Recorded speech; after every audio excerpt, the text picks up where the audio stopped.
പല ആൾക്കാരും ഡെക്കാവും ഈ വിഷയത്തിൽ. അതായത് ഫസ്റ്റ് തന്നെ കിട്ടും. ചില ആൾക്കാർ 50 അടിക്കും, ചില ആൾക്കാർ സെഞ്ചുറി അടിക്കും. ഞാൻ പറഞ്ഞു വരുന്നത് കല്യാണാലോചനയെ കുറിച്ചാണ്. കല്യാണ മാർക്കറ്റിലേക്ക് ഇറങ്ങുന്ന സമയത്ത് നമ്മൾ സുഹൃത്തുണ്ട്, ഓനിപ്പോൾ നാളെ 50 അടിക്കുകയാണ്. ഒന്നെങ്കിലും അത് ശരിയാവും, അല്ലെങ്കിൽ ഇത് ശരിയാവില്ല. അതായത് ഭയങ്കര ലുക്കാണ്, സാമ്പത്തികമായിട്ട് പ്രശ്നങ്ങളൊന്നുമില്ല, അവിടെ ഇവിടെയൊക്കെ പോയി പഠിച്ചേക്കനാണ്. ഇനി ഞാനാണെന്ന് കമൻ്റ് ഉണ്ട്, ഞാനല്ല വേറെ ഒരാളാണ്. അതായത് കല്യാണ മാർക്കറ്റിൽ ഇറങ്ങിയ സമയത്താണ് ഈ ചെക്കന് പെണ്ണ് ശരിയാവില്ല. ഓനെല്ലാവരും പറ്റുന്നുണ്ട്, ഓൻ ആർക്കും പറ്റുന്നില്ല. നാളെ മിക്കവാറും മറ്റേ ബൂസേലൻ്റെ മറ്റേ ഇതുണ്ടല്ലോ IPL മറ്റേ ആ ഒരു ബൂസേല ഓതുന്ന BGM മിക്കവാറും മോൻ അവിടുന്ന് കഴിഞ്ഞ് പോരുമ്പോൾ ആ പെണ്ണിന് പറ്റിക്കഴിഞ്ഞാൽ സെറ്റാണ്. ഇതെങ്ങനെയാണ് പറ്റണില്ല.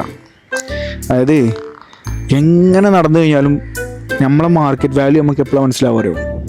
ഒരു വിവാഹ മാർക്കറ്റുകൾ ഇറങ്ങി നോക്കി, അപ്പം മനസ്സിലാവും നമുക്ക് എവിടെ കാക്കാപ്പുള്ളി ഉണ്ട്, നമ്മൾ എന്തൊക്കെ പാസ്റ്റിൽ ചെയ്തിരുന്നു, നമ്മളെ മുടിയുമ്പോൾ കളർ ഉണ്ടായിനോ, നമ്മളെ മുടി നീട്ടിനോ, പാൻറ് നെരിയാൻ്റെ താഴെ ഇറങ്ങിക്കണോ, നെരിയാൻ്റെ മേലെയാണ്, ഇതൊക്കെ നോക്കും. സോ ഇതൊരു വലിയൊരു കടമ്പയാണ്. നീന്തി കിടക്കന്നെ വേണം.